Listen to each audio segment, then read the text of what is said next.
السلام علیکم۔ کچھ دروازے اللہ ہماری حفاظت کے لیے بند کرتا ہے۔ تم تعلق تو رکھو اس سے، وہ الجبار ہے، ٹوٹے دلوں کو جوڑ دیتا ہے۔ یہ دنیا جو تمہیں ناممکن سے ڈراتی ہے، تمہارا اللہ اکیلا ہی اس پوری دنیا پر بھاری ہے۔ ہر مشکل میں اللہ ساتھ ہے تو پھر ڈر کیسا؟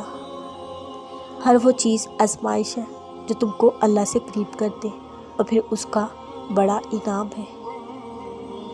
اللہ کے فیصلوں پر یقین رکھو، اس پر یقین کرنے والے خالی ہاتھ نہیں جاتے۔ اللہ کی رضا کے سامنے دنیا کی نہیں چلتی۔ جب وہ کہتا ہے ہو جا، بے شک سب ہو جائے گا۔ سب کچھ ہو سکتا ہے، بس تم اللہ پہ یقین رکھو۔ تہجد کے سجدے کبھی خالی نہیں جاتے، یہ اللہ سے اپنی بات منوا کر ہی شکرانے کے سجدوں میں بدل جاتے ہیں۔ دیکھو، اللہ سے فریاد کر کے یوں قبولیت پر شک نہیں کیا کرتے۔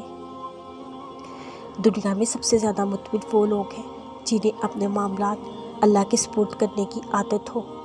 جب عزت اور ذلت اللہ کے ہاتھ میں ہے تو لوگ کیسے گرا سکتے ہیں تمہارے معیار کو؟ زندگی کی ساری بلندیاں رب کے آگے جھکنے سے ملتی ہیں۔ تم اپنے لیے تو چنتے ہو، لیکن اللہ تمہارے لیے بہترین چنتا ہے۔